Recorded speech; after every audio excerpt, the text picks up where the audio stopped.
오늘 우리에게 주시는 하나님의 말씀은 요한복음 1장 1절에서 9절 말씀입니다. 제가 봉독하겠습니다. 태초에 말씀이 계시니라. 이 말씀이 하나님과 함께 계셨으니 이 말씀은 곧 하나님이시니라. 그가 태초에 하나님과 함께 계셨고 만물이 그로 말미암아 지은 바 되었으니 지은 것이 하나도 그가 없이는 된 것이 없느니라. 그 안에 생명이 있었으니 이 생명은 사람들의 빛이라. 빛이 어둠에 비치되 어둠이 깨닫지 못하더라. 참빛 곧 세상에 와서 각 사람에게 비추는 빛이 있었나니. 아멘. 사실 이제 성탄절에 이 말씀을 이렇게 딱 이렇게 전하려고 이렇게 하다 보니까요. 야, 이게 성탄절 말씀은 이렇게 좀 이렇게 한정되어져 있는 것 같아서 제가 이제 유튜브를 이렇게 딱 보니까 마틴 로이드 존슨 목사가 그분이 성탄절에 대해서 이런 얘기를 하더라고요. 성탄절이라는 것은 하나님의 주권적이고 일반적인 선언이다. 하나님께서 이 일들을 하셨다라고 그렇게 정의를 내리시더라고요. 인간이 할 수 있는 어떤 그런 영역이 아니라 하나님 수준에서 풀어야 될 그 숙제들이 실은 이제 있습니다. 오늘날 사람들은 이제 크리스마스, 성탄절이라서 그 의미가 뭔지 막 이렇게 즐기고 있습니다. 그냥 뭐 어떤 분들은 뭐 공휴일 같이 그냥 성탄절의 대략적인 의미. 그러다 보니까 정말 성탄절의 참된 의미가 뭔지, 성탄절에서 얘기하고 있는 그런 중요한 주제가 뭔지 관심 없이 그냥 연마다 찾아오는 하나의 좋은 놀 수 있는 행사. 그래서 친구들하고 이렇게 술도 마시고 뭐 이렇게 즐겁게 뭐 가족들하고 보내는 날로 그렇게 생각하는 분들도 있고요. 또 어떤 분들은 그래도 성탄절이니까 우리가 좀 선한 일을 해야 되겠다. 그래서 뭐 구제하는 그런 일들, 뭐 이런 일들에 또 그런 마음을 쓰면서 뭔가 실천해야 되겠다 해서 그 일에 또 힘쓰는 분들도 계십니다. 진정한 성탄절의 의미가 뭔가? 정말 예수 그리스도가 이 땅에 나시고 이 땅에 오신 그 이름 무엇인가? 처음에 시작할 때 제가 말씀을 드렸지만은요. 이것은 그 하나님의 선언이시고 하나님의 선포이시다. 세례 요한의 그 아버지 사가랴가 있습니다. 사가랴가 그 성탄절의 의미에 대해서 얘기하는데 누가복음 1장 67절에 68절 보면요. 그 부친 사가랴가 성령의 충만함을 받아 예언하여 이르되 찬송하리로다. 주 이스라엘의 하나님이여 그 백성을 돌보사 속량하시며 천사를 만나고 난 다음에 성령이 충만해서 얘기하는데 주 이스라엘의 하나님이여 그 백성을 돌보사 속량하시며 이 백성들을 이스라엘 백성들을 돌보사 속량하신다. 그 우리를 위하여 구원의 뿔을 그 종 다윗의 집에 일으키셨으니 성령이 충만해서 성령님께서 얘기하시는데 백성을 돌보시고 속량하시고 그리고 구원의 뿔을 다윗의 집에서 일으키셨다 얘기를 하고 있습니다. 그리고 정원했던 요셉에게 예수 그 천사가 나타나죠, 그죠? 사실 요셉은 정원자였던 마리아가 아기를 가졌던 것에 대해서 이거 조용히 이제 끊고자 했을 때에 에, 천사가 나타나서 요셉에게 선언합니다. 아들을 낳으리니 이름을 예수라 하라. 이는 그가 자기 백성을 그들의 죄에서 구원할 자이심이라 하니라. 그리고 그 이후에 보면 이 모든 일이 된 것은 주께서 선지자로 하신 말씀을 이루려 하심이니 이르시되 보라 처녀가 잉태하여 아들을 낳을 것이요 그 이름을 임마누엘이라 하리라 하셨으니 이를 번역한즉 하나님이 우리와 함께 계시다 함이로라. 천사가 나타나서 요셉에게 아들을 낳는데 그 이름을 예수라라. 이는 그가 자기 백성을 그들의 죄에서 구원할 자 이심이나 하니라. 요셉의 상황과 요셉의 처지와 상관없이 주님이 일방적으로 요셉에게 오셔서 말씀하십니다.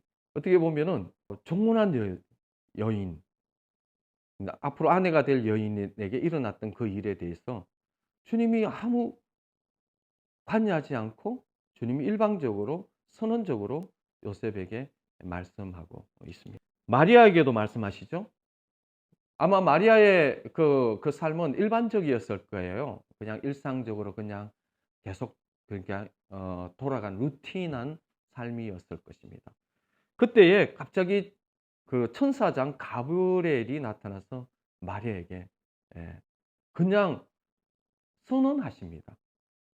마리아의 상황과 환경과 처지에 상관없이 하나님이 일방적으로 천사를 보내시고 특히 천사장 가브리엘을 보내셔서 하나님이 마리아에게 선언하시는 말씀. 천사가 이르되 마리아여 무수하지 말라. 내가 하나님께 은혜를 입었느니라. 보라 내가 잉태하여 아들을 낳으리니 그 이름을 예수라 하라.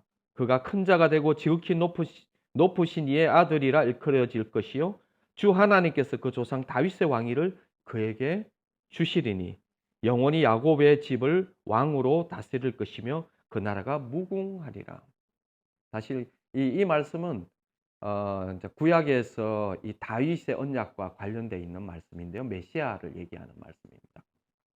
일방적으로 마리에게 찾아오셔서 하나님 선포하고 선언하십니다. 아들을 낳을 것이다.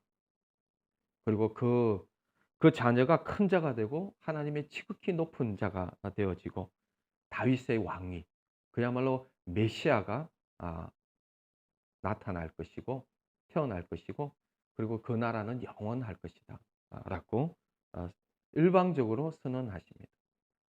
일반적인 시간과 달리 어떻게 보면은 이 마리아는 카이로스 시간에 하나님의 시간 앞에 서게 되어진 것이죠. 목자들은 어떻습니까? 갑자기 양을 치는 목자들에게 나타났어요. 천사들이 나타났어 하는 말이 누가복음 2장 10절에 천사가 이르되 무서워하지 말라. 보라 내가 온 백성에게 미칠 큰 기쁨의 좋은 소식을 너에게 전하노라. 그리고 13절 홀연히 수많은 천군이 그 천사들과 함께 하나님을 찬송하여 이르되 지극히 높은 곳에서는 하나님께 영광이요 땅에서는 하나님이 기뻐하신 사람 중에 평화로다 하니라. 아니 왕궁에 나타난 것도 아니고 일개 목자들이 있는 그곳에서 하나님이 일방적으로 하나님이 원하시는 방법으로 천사들을 통해서 말씀하고 선언합니다. 온 백성에게 미칠 큰 기쁨의 좋은 소식. 이게 이제 복음이잖아요. 큰 기쁨의 좋은 소식을 너희에게 전한다. 그 누굽니까? 바로 예수 그리스도. 메시아가 나타난다. 그 얘기하고 수많은 천군과 천사들이 나타나서 하나님을 찬송하고 그리고 지극히 높은 곳에서는 하나님께 영광이요 땅에서는 하나님이 기뻐하시는 사람 중에 평화로다. 야, 이 왕궁에서 나타난 것이 아니라 하나님이 일방적인 방법으로 하나님의 주권적으로 나타나서 선언하시고 선포하십니다. 사람들의 상황, 환경, 제가 인간적으로 볼 때는 별로 관여치 아니하시고 그냥 주님이 주님이 선언해야 될 사람들에게 나타나서 주권적으로 주님은 선언하고 계십니다. 사실 우리 인간이라면요, 이쪽 왕궁의 왕들이나 좀 모아놓고 막 이렇게 설명을 막 프로젝트식으로 막 설명하면서 야 메시아가 오는데 하면서 이렇게 해야 이해를 시켜야 될 것 같은 그런 우리 정서가 있는데 하나님 그렇지 않습니다. 하나님은 주권적으로 일방적으로 선언하시는데 사실 2차 세계대전 때에 그 전쟁이 일어날 때에 국가적인 선언을 하지 않습니까? 국가적인 선언을 할 때 그때에 그 선언을 할 때에 사람들은 어떻게 해요? 다 귀를 기울여요. 그 당시 라디오 시대니까요. 그죠? 도대체 무엇을 얘기하시나? 귀를 기울이지 않습니까? 그와 마찬가지로 그냥 주님께서 이 땅 가운데에서 주님의 주권자로 선언합니다. 주권적으로, 일방적으로 주님이 선언하십니다. 인간이 죄를 지었을 때요. 인간이 아담과 하와가 처음 죄를 지었을 때도요. 아담과 하와 상관없이 하나님이 선언하십니다. 내가 너로 여자와 원수가 되게 하고 내 후손도 여자의 후손과 원수가 되게 하리니 여자의 후손은 내 머리를 상하게 할 것이요 너는 그의 발꿈치를 상하게 할 것이라 하시고 그 죄인 가운데 누워 있을 때 하나님은 이미 메시아의 여자의 후손에 대해서 주님이 선언하십니다. 주님은 메시아 선언을 하고 계십니다. 역사는 주님의 주권적으로 일방적으로 주님의 주권을 한 번도 주님 놓지 않고 있습니다. 주님은 성경에서 이미 역사가 어떻게 될 것인지 다 말씀하셨습니다. 역사는 정확하게 그 길로 갈 것입니다. 많은 역사학자들은 역사를 보는 관들이 다 다르죠.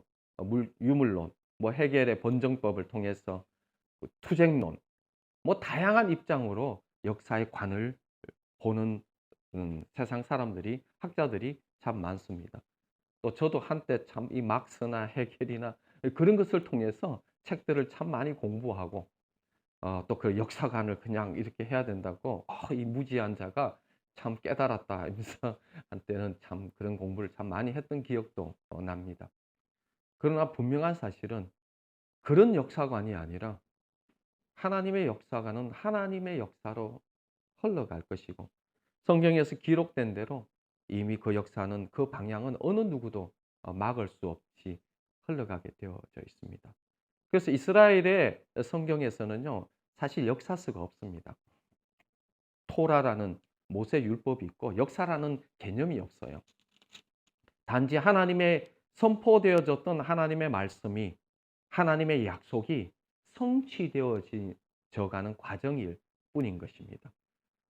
역사는 그렇게 이해되어집니다. 그냥 그래서 예언서라고 합니다. 예언이 성취되어지느냐, 예언이 성취되어지지 않느냐의 그 관건이지, 그냥 이걸 인간적인 시각으로 볼 수 있게 성경은 내버려 두지 않습니다. 하나님께서 우리에게 말씀하신 대로 하나님이 일방적으로 선언하셨던 이 성탄절의 의미가 무엇이냐라는 것을 좀 볼 필요가 있는 것 같습니다. 오늘 읽었던 말씀은요, 태초에 말씀이 계시는데 그 말씀은 하나님과 함께 계셨고 그분이 하나님이라고 얘기하고요.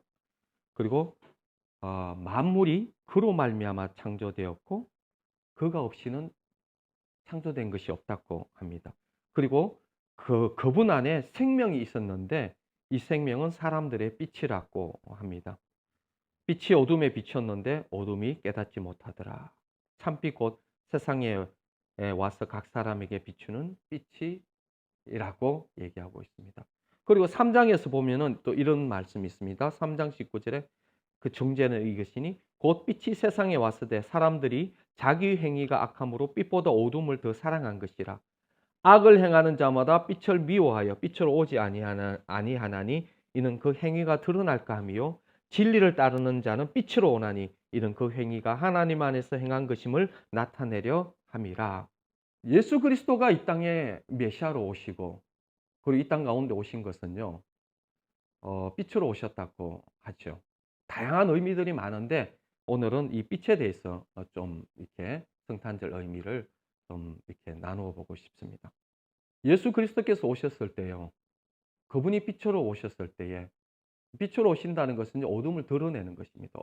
우리의 존재를 드러내고 숨겨져 있는 것들을 다 밝혀 드러내는 것입니다.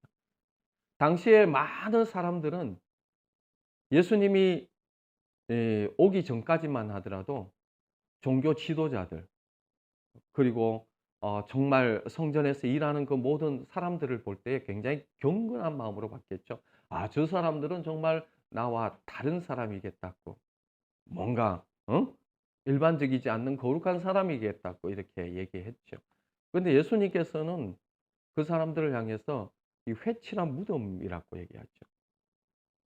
회칠한 무덤이라는 것은 안에 썩은 뼈가 있고 더러운데 냄새나고 악취 나는데 겉만 회를 친 이렇게 얘기할 수 있는 사람은 정말 이렇게 드물지 않습니까? 당당한 종교 지도자들, 하나님을 섬기는 그 성전에서 일하는 사람들과 하나님의 말씀을 가지고 묵상하고 그야말로 율법을 지키는 그 사람들을 향해서 이 회친한 무덤이라고 얘기하셨습니다. 이 외식하는 자들이라고 얘기했죠. 왜 그렇습니까? 그분이 빛이라서 그렇습니다. 비춰지니까 우리 존재가 드러나는 것이죠. 심지어는요, 이 마귀의 자식들이라고 합니다. 마귀의 자식들. 너희 아비 마귀에게 낳았다고 이렇게 얘기합니다. 그분들이요, 이렇게 그 깡패나 뭐 이렇게 그 뒷골목에서 사는 사람들이 아니고요.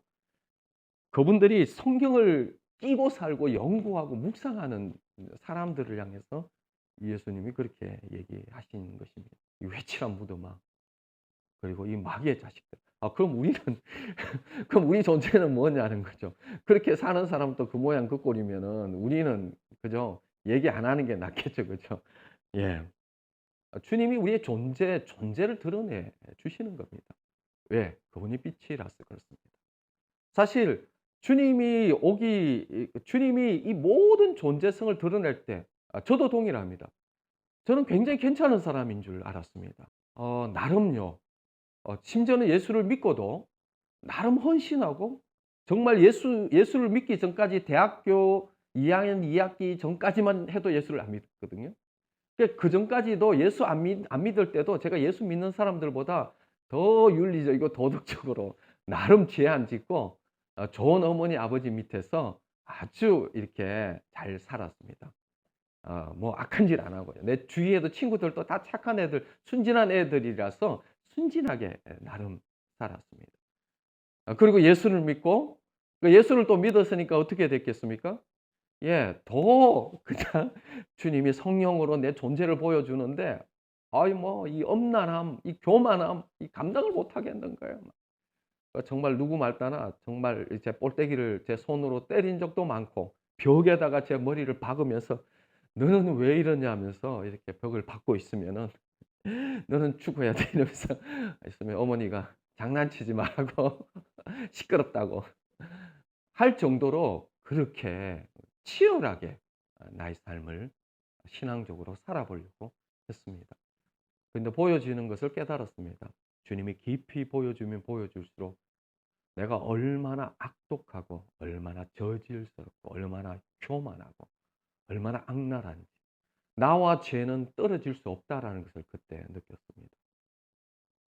나의 뼈 속 깊이 나의 피부와 내 세포 속 깊이 죄가 연결되어 있고 침투되어져 있다라는 것을 느꼈습니다. 교만함에서 벗어날 수 없는 존재라는 것을 주님이 이 성령으로 계속적으로 보여주셨습니다.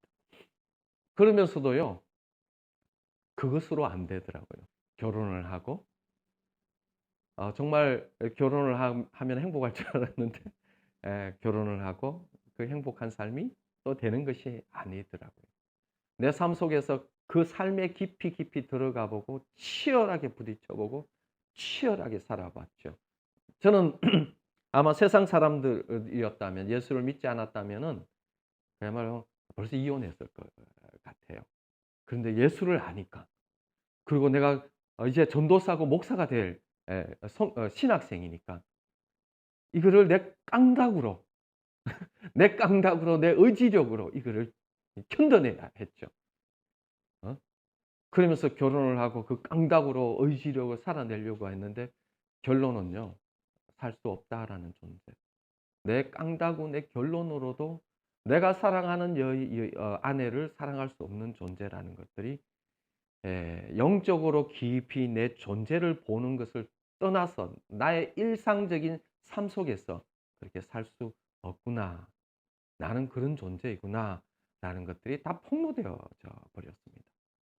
그리고 어 그나마 내가 주님 앞에서 유지할 수 있는 그런 것들이 다 깨져 버렸죠. 이게 드러낼 게 하나도 없더라고요. 정말 그 어려운 인도의 전기도 안 나오는 곳에서 수많은 피부병과 싸워가면서 했던 그 모든 것들조차도 정말 설모가 없는 주님을 위해서 헌신했던 눈물겹도록 헌신했던 그 모든 아름다움조차도 정말 아무 쓸모없는 존재라는 것들을 주님이 이 이 상 가운데 빛으로 보여주셨습니다. 지금도 동일합니다. 주님이 주님 앞에 설 때에 내가 얼마나 악한 존재이고 주님 앞에 설 때 내가 얼마나 악랄한 존재인지 늘 조명되어 집니다. 왜 그렇습니까? 예. 주님이 빛이라서 그렇습니다. 그래서 주님이 오셨어요. 주님이 우리를 죄사하는 그야말로 십자가의 그 대속함 없이는 우리에게는 소망이 없습니다. 그 십자가의 대속함으로, 그리고 주님과 연합해서 그 대속함에서 내가 주님과 함께 죽고 주님과 함께 살아나는 새 생명 가운데서 그 약속으로, 그리고 하늘에 하나님과 함께 올라가서 내 존재가 하나님 시민 되어진 그 이루어 놓으신 이 실상, 주님이 완성해 놓은 십자가로 이루어 내오신 이 이루어 주신 다 이루었다 해 놓으신 그 실상 아니고는 내게는 소망이 하나도 없다. 내게서 소망을 찾을 수 있는 것이 하나도 없더라고요. 50 중반까지의 경험을 통해서 제가 뭐 경험했는데 뭐 악한 짓을 했겠어요? 선한 짓만 하려고 했죠. 선한 짓만 하려고 하면서도 50 중반을 살면서 경험되어지고 그 주님 앞에 섰을 때의 결론은 딱 나오더라고요. 내게 선한 것이 없구나. 나로서는 안 되는구나. 그래서 그리스도구나. 그래서 예수 그리스도구나. 그래서 내가 십자가에서 죽어야 되는구나. 며칠 전만 해도요. 아내하고 또 이렇게 아내가 한 번씩 이렇게 긁을 때가 있어요. 이렇게. 예, 긁을 때가 있는데 딱 긁으면요. 안 죽었더라고요. 이게 살아 있더라고요. 내가 살아 있더라고요. 그래서 주님 앞에 또 그런 기도를 이렇게 드렸네요. 주님, 아프네요. 살아 있네요. 아직까지 제가 여지가 남아 있네요. 화가 나네요. 짜증스럽네요. 주님. 주님, 이것을 드러내 주셔서 감사합니다. 주님, 이 십자가에서 죽게 하여 주십시오. 그리고 주님, 이렇게 해 주셔서 감사합니다. 이 과정을 계속적으로 주님 허락해 주십시오. 그래서 내 여지가 완전히 없어지고 내 여지가 완전히 십자가에서 소멸되어지는 이 십자가의 과정 주님 거치게 해 주십시오. 라고 기도할 수밖에 없는 존재이더라고요. 여전히 십자가를 붙들지 않으면은 안 되는 존재이더라고요. 왜요? 주님은 다 드러내 주십니다. 우리에게 경건함이 없음을 드러내 주시죠. 성령님이 오신 것은 간단합니다. 우리를 죄에서 구원해 주시려고. 예수님이 오신 성탄절의 의미가 뭡니까? 죄에서 구원해 주시려고. 죄에서 구원해 주려면요. 우리가 죄인이라는 것을 알아야 되지 않습니까? 우리가 죄인인 줄 모르는데 뭔 죄에서 십자가에서 죽은 예수님을 보면서 뭐 저 뻘짓해 이렇게밖에는 세상 사람들요 그렇게 생각합니다. 십자가의 도가 멸망할 자들에게는 미련하고 어리석게 보입니다. 아니 뭐 자기 죄를 모르는데 나의 죄에 대한 심각성을 모르는데 그 깊이를 모르는데 무슨 십자가가 필요합니까? 주님이 왜 저러시냐고 안 저러셔도 되는데 이렇게 생각했죠. 그러나 주님의 빛으로 우리의 심령과 우리의 존재를 드러내 주시고 깊이 조명하실 때에 성령님께서 오시는 것은 죄에 대해서, 의에 대해서, 심판에 대해서 우리를 책망하신다고 하지 않습니까? 우리를 책망하십니다. 끊임없이 매 순간 분초에 죄에 대해서 책망하시고 의에 대해서, 심판에 대해서 우리를 책망해 주시는 것입니다. 숨겨져 있는 것들이 다 드러납니다. 그래서 주님께 가까이 가면 가까이 갈수록요, 내가 망할 사람이라는 것을 알게 되었습니다. 이사야가 그런 고백하지 않습니까? 주님의 성전에서 그 주님을 보고 첫 번째 고백이 나로 망하게 되었다. 입술이 부정한 백성 가운데 거하면서 거룩한 주님을 보았다. 나 이제 망하게 되었다. 그래서 서랍이 왔어요. 그게 성전에서 있는 그 숯불을 입에다가 대서 네 죄가 사해졌다 이렇게. 아니 이사야 선지자가 뭔 더러운 말을 했겠어요. 뭐 걸레 싶은 말을 했겠습니까? 선지자가 해도 선한 말을 했을 거 아니에요, 선지자. 그럼에도 불구하고 하나님 앞에 섰을 때에 그의 입은요. 심판받을 수밖에 없는 존재라는 것. 절망을 경험할 수밖에 없는 존재라는 것을 아 깨닫게 되는 것이죠. 왜 그렇습니까? 주님이 빛이라서 그렇습니다. 아무리 대제사장이든 바리새인들이든 주님 앞에서는요. 그 존재가 드러나는데 회칠한 무덤이라는 거죠. 이 마귀의 자식이라는 거죠. 동일합니다. 저도 그렇더라고요. 제가 얘기할 수 있는 것이 하나도 없더라고요. 자랑할 것이 없어요. 오직 자랑할 것이 있다면 십자가 주시지 않았다면 어떻게 될 뻔했을까? 십자가가 없다면 나의 구원은 영 영원히 그 구원을 받지 못했겠다라는 것이요. 주님을 알고 주님 앞에 가까이 가면 갈수록 더 깊이 깨달아지는 것입니다. 그때 주님 빛으로 드러나니까요. 옛날에는 알지 못했던 귀신들이 드러나고 마귀들이 드러납니다. 사람들은 몰랐습니다. 그 병의 원인이 무엇인지 몰랐고요. 그 숨겨져 있는 실체들이 뭔지 몰랐습니다. 그런 것들이 드러나서 그런 것들이 쫓겨나기 시작했습니다. 하늘의 실체들이죠. 인간들은 보이는 것이 이 땅이 전부지 않습니까? 이 땅에서 보이는 것 때문에 슬프고 기쁘고, 이 땅에 보이는 것 때문에 그것 때문에 안달부달하고, 이 땅에 보이는 그 그림자 때문에 난리치고 사는 것이 우리 인생인데, 이게 그냥 그림자인데 우리는 계속 그림자로 움직이려고, 그림자로 움직여 보려고 그게 매여 있지 않습니까? 주님이 이제는 우리를 어떤 존재로 보여주시느냐니까요. 이 실상을 붙드는 존재로 주님 우리를 붙드신 거죠. 정말 우리가 싸워야 할 대상이 무엇이고, 이 땅 가운데 영향력을 미치고 있는, 이 땅 가운데서 우리에게 영향력을 미치고 있는 실제적인 존재가 무엇인지, 숨겨져 있는 그런 실상들이 무엇인지를 다 드러내죠. 그리고 우리의 싸울 것은 혈과 육이 아니라고. 권세자들, 통치자들, 그리고 이 땅의 세상 주관자들, 그리고 하늘에 있는 악한 영들, 이게 다 영적 세력들에 대해서 얘기하는 거예요. 영적 세력들을 주님이 드러내 주시고 쫓아버리죠. 사실 구약에만 봐도요, 이런 귀신들의 존재라든지 이런 것들이 숨겨져 있어요. 잘 안 보여요. 거의 안 나타나요. 그러니까 주님이 빛으로 오셨을 때는, 메시아가 오셨을 때는 그 존재들이 다 들통나고 다 드러나고, 숨겨져 있던 이 바퀴벌레 같은 것들이 이렇게 쫓겨나는 그 역사가 있어지죠. 그리고 구약에서만 하더라도요, 이 땅의 역사가 어떻게 갈지에 대해서 막연하게 예언되어지고 선포되어졌습니다. 다니엘을 통해서 조금 볼 수는 있지만은요, 그거 가지고는 정확하게 이 땅의 역사가 어떻게 진행될지는 알 수가 없습니다. 그들이, 선지자들이 끊임없이 선포했던 것이 뭐냐니까요. 메시아가 온다. 메시아가 오면 모든 것을 가르쳐 줄 것이다. 메시아가 오면은 이 모든 부분에 대해서, 우리의 존재의 부분에 대해서, 우리 인류의 문제에 대해서 해결할 것이다. 메시아를 선언하고 메시아를 예언하고 메시아에 대해서, 그래서 구약을요, 오실 메시아에 대해서, 초림 메시아에 대해서 예언한 것이라 하죠. 신약은 뭐냐면 오신 메시아에 대해서 예언한다고 했지 않습니까? 그분이 오시면은, 그 사마리아 여인도 그렇잖아요. 그 메시아가 오면 우리에게 다 알려준다고 그랬다. 그분이 오셨을 때에, 여러분도요, 요한계시록에 의하면요, 이 땅의 역사는, 하나님 안에서는 역사는 이미 이루어져 있습니다. 하나님은 시간과 공간에 제한을 받으시는 분이 아닙니다. 페이스북에 가끔씩 보면요, 웃기는 얘기를 하더라고요. 하나님에 대해서 막 자기 수준으로 하나님을 얘기를 해요.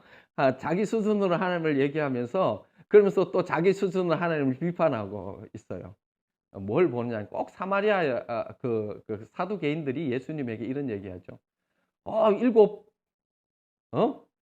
일곱 아들들이 있었는데, 여자가 하나 있었는데, 큰아들이 결혼해가지고 그 큰아들이 죽으니까 그 다음 동생이 이 여인하고 결혼했는데 그 동생 또 죽었다. 그 다음에 또 결혼했는데 그 동생, 그 일곱이 다 죽었다. 그러면은 이 여인은 누구의 아내가 되겠습니까? 라면서 예수님에게 질문했죠. 그러니까 예수님이 뭐랄까, 이렇게, 네가 성경도 모르고 네가 하나님의 능력도 모른다. 그렇게 얘기하면서, 그때 가면은 시집가고 장가가는 것도 없고 하나의 천사와 같이 되어서 그렇게 산다고 얘기를. 하나님은, 예수님은 하나님 수준에서 하나님의 역사를 정확하게 보고 실체를 보고 말씀을 하시지만, 인간이 할 수 있는 수준이라는 것은 너무나 간단하더라고요. 지 수준에서 그냥 이렇게 짓게, 지 논리에서 이렇게 생각하고 이렇게 해보고, 지 논리를 떠나서는 이해도 못하고, 아니 우리가 죽고 난 다음에 천사가 되는지 부활의 생명이 되어지고 그렇게 되는지 그거 어떻게 알아요? 지 수준에서는 그것밖에 모르니까 고작 비판할 수 있는 것이 그 수준밖에 비판을 못 해요. 그러면서 막 또 이렇게 보면 댓글에 보면서 또 이게 그 덜러리 같이 이렇게 또 비판을 하고 앉아 있는데 제가 아우 속이 답답해 가지고 주여 한마디 하려고 하다가 그냥 조용히 그냥 불쌍하다. 우리의 수준 가지고는요. 돼지가 인간을 이해하지 못하는 그 수준. 돼지가 죽었다 깨도 인간의 세계를 이해하지 못합니다. 이만한 다이아몬드를 주면요. 그냥 밟아 버립니다. 그리고 오페라를 틀어 두든지 감동적인 영화를 틀어 줘도 이해하지 못합니다. 근데 돼지보다 하나님과 우리의 돼지와 인간관계보다 하나님과 인간과 하나님 관계가 더 커요. 근데 우리가 어떻게 하나님을 이해한다고 생각하죠? 그리고 그 짧은 머리로 주님이 주시는 뇌, 주님이 주시는 생각하는 힘을 가지고 주님이 주시는 공급하여서 기동하고 있으면서 그러면서 거기에서 하나님을 비난하고 비판하고 그렇게 살고 있는 모습들을 볼 때 참 안타깝습니다. 갑자기 왜 이쪽으로 갔는지 모르겠는데 하나님께서 비춰주셨어요. 하나님의 시간에서는 시간과 공간을 제약받는 것이 아니고 하나님은 전능하신 분이십니다. 전능함은 순간에도 찰나에도 부족함이 없습니다. 그 전능하신 분인 공간과 시간을 넘어 계신 그분의 안에서는 우리의 역사는 다 완성되어 있습니다. 그거 어떻게 해야 되느냐? 그래서 전능하신 거죠. 우리의 머리로 전능함을 어떻게 이해합니까? 그러나 분명하게 요한계시록을 보면은 그것이 다 이루어져 역사가 끝나 있어요. 심지어는 새하늘과 새 땅까지 끝나 있습니다. 옛 하늘과 옛 땅은 이미 불살라져 없어졌고요. 그리고 새하늘과 새 땅이 열려서 그 백보자 심판 앞에서 이 인류가 모든 죽은 사람들이 다 부활해서 살아나서 하나님 앞에서 심판받고 그리고 새하늘과 새 땅이 열려 있는 이 세계는 이미 다 하나님 안에서 이루어져 있습니다. 예수 그리스도가 오시면서 이 역사의 이 모든 역사의 결론까지 구약에서 알 수 없었던 구약에서는 그냥 메시아가 오면 알려준다고 했던 그 역사의 종말까지 역사의 시작부터 역사의 종말까지 다 계시되어져 있습니다. 왜? 빛이라. 저는 그대로 되어집니다. 인류는 그 역사대로 주님의 말씀의 역사대로 인류는 흘러갈 것입니다. 제가 어렸을 때하고 지금하고요. 오늘 포스트 모덤 시대이지 않습니까? 포스트 모덤 시대는요. 자기가 주체예요. 소피스트 시대입니다. 자기가 원하는 대로 살아가는 시대. 자기가 진리를 결정하고 자기가 성도 자기가 결정합니다. 내가 남성, 여성 지가 결정하죠. 나의 선호도에 따라서. 그야말로 오늘날 시대는 자기 주체를 극대화시킨 시대이죠. 제가 어렸을 때만 하더라도요. 동성애라든지 이런 차별금지법이라든지 이런 영역에서요. 어렸을 때는요. 말도 못 꺼냈습니다. 어르신들이라든지 이 모든 영역에서. 이게 한 세대가 이제 딱 접어드니까요. 이제는 이것이 대세예요. 이거 안 하면요. 인문학적으로 이게 그 뭐죠? 꼴통이라고 하고요. 인문학적으로 이제 이 형편없는 자들하고 욕하고 앉아있어요.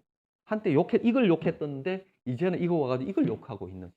한 세대만 바뀌어도 인간들의 이 인문학이라는 그 허접한 이 초등학문들은 손바닥 뒤집듯이 뒤집히는 것이 그 정도 수준이더라고요. 하나님의 말씀은 2000년 전이나 6000년 전이나 주님의 말씀은 한 번도 바뀐 적이 없고 한 번도 바뀐 적이 없고 계속적으로 아주 못된 놈들이 이걸 바꾸려고 시대적으로 바꾸려고 엉뚱짓 해서 그렇지 하나님의 말씀은 기록된 말씀이기 때문에 바꿀 수가 없습니다. 예수 그리스도가 오신 것은 우리의 존재를 드러내고요. 예수 그리스도가 오신 것은 우리의 존재를 보여주고요. 예수 그리스도가 오신 것은 이 땅의 모든 실상들을 드러내 주셨습니다. 예수 그리스도가 오신 것은 이 역사의 종말이 무엇이고 역사가 어디로 흘러갈 것인지 100년도 못 사는 우리 인생이 무엇을 준비해야 되는지 요 짧은 학교 생활 어떻게 보면 이 세상은요 옛 하늘과 옛 땅에서 사는 요 짧은 생에는 새 하늘과 새 땅을 새로운 창조가 일어나기 위해서 준비하는 학교 생활이에요. 노후 대책이 중요한 게 아니라 정말 사후 대책이 중요한 거고요. 이것을 주님과 영원을 준비하는 시간, 그것을 주님이 끊임없이 빛으로 우리에게 드러내 주시고 말씀해 주시는 것입니다. 그냥 성탄절에서 그냥 그렇게 뭐 행사 페스티벌 정도로 넘어가는 것이 아니라요. 주님은 우리의 존재와 역사와 인류의 구원의 문제와 그 모든 우리에 관련된 나의 개인을 넘어서서 인류의 그 모든 것을 주님이 드러내 주시고요. 심지어는 우리가 정말 싸워야 되는 이 땅의 싸움이 아니라 실상과의 싸움까지도 다 드러내 주셔서 마침내 십자가를 통해서 다 이루어 주시고 이긴 싸움을 믿음으로 누리고 안식하도록 그렇게 우리에게 주신 사건입니다. 얼마나 감사합니까? 이미 다 이겨 주셨습니다. 약속을 주셨습니다. 이미 역사 가운데 이루어 놓으시고 다 이루어 놓으신 약속을 주셨습니다. 그 약속을 믿는 자인 것이죠. 우리의 존재는 그렇죠. 내가 무엇을 믿느냐에 따라서 나의 삶은 결정되어지죠. 현재 나의 삶이 결정되어지고 나의 삶을 세상 가운데 창조해 가고 있는 것은 내가 실상 가운데 내가 뭘 믿고 있느냐에 따라서 붙들고 있는 대로 나는 열매를 맺고 있는 것뿐입니다. 내가 붙들고 있는 그것에 따라서 나의 삶이 결정되어지고 있는 것이죠. 이 삶의 문제는 간단합니다. 내가 붙들고 있는 것에 의해서 그것이 내 삶 마음에 뿌려지고 그것이 열매 맺고 자라나고 드러나고 있죠. 그래서 우리는 이미 이긴 싸움을 주셨으니 그걸 붙들고 이미 승리한 싸움을 주셨으니 이미 그걸 붙들고 주님이 이미 결론을 주셨으니 그 결론을 붙들고 그 결론을 삶 가운데서 누려가는 것이죠. 이거 사실 뉴에이지들은요 이런 거 많이 해요. 근데 그 사람들은 약속도 없어요. 정확한 실상이 뭔지도 몰라요. 그러면서도 그리스도인 아닌 사람들은요 아니면서도 그 실상과 붙들려고 하는 그런 세상적인 사람들 굉장히 많아요. 그러면서 나름 또 열매를 봐요. 그러나 분명한 사실은 그들은 그 역사가 어떻게 가는지도 몰라요.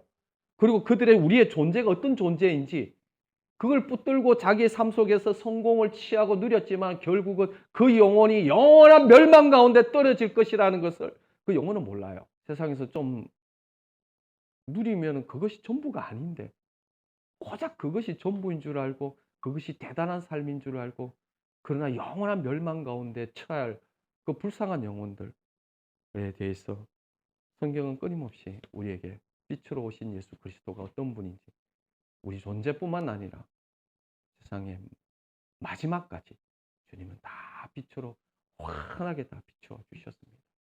그럼 우리가 해야 될 일이 무엇입니까?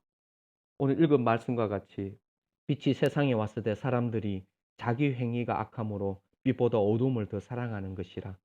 악을 행하는 자마다 빛을 미워하여 빛으로 오지 아니하니 이는 그 행위가 드러날까 함이요 진리를 따르는 자는 빛으로 오나니 이는 그 행위가 하나님 안에서 행한 것임을 나타내려 함이라. 예수 그리스도께 이 말씀 앞에 그리고 십자가 앞에서 오고 그리고 끊임없이 성령님께서 우리의 죄에 대해서 의에 대해서 심판에 대해서 책망하시고 끊임없이 주님이 우리의 존재 일상 가운데 우리 존재를 드러낼 때에 우리가 십자가로 가서 내가 죽고 예수가 사는 이 삶으로 우리는 부르심을 받았습니다. 성탄절의 의미를 빛으로 오신 예수 그리스도로 한번 말씀을 나눴습니다. 기도하겠습니다. 하나님 아버지 감사합니다. 주님 다 보여주셨습니다. 이 땅 가운데 오셔서 십자가로 승리하시고 또한 아버지 모든 존재들을 드러내시고 우리의 존재가 무엇인지 주님 조명하여 주시고 그리고 십자가에서 우리를 죄사하여 주시고 성령을 주시고 그리고 우리가 하나님과 연합되어지는 하나님의 백성으로 인쳐 주시는 이 일을 위해서 2000년 전 주님이 이 땅 가운데 말씀이 육신이 되어 이 땅 가운데 오셨습니다. 주님 감사합니다. 주님 해답 없는 우리에게 오셔 주셔서 감사합니다. 구원자로 오셔 주셔서 감사합니다. 왕으로 오셔 주셔서 감사합니다. 그리고 마침내 다시금 이 땅 가운데 오실 왕으로 오실 심판주로 오실 우리 주님을 찬양합니다. 감사하며 예수님 이름으로 기도드립니다. 아멘.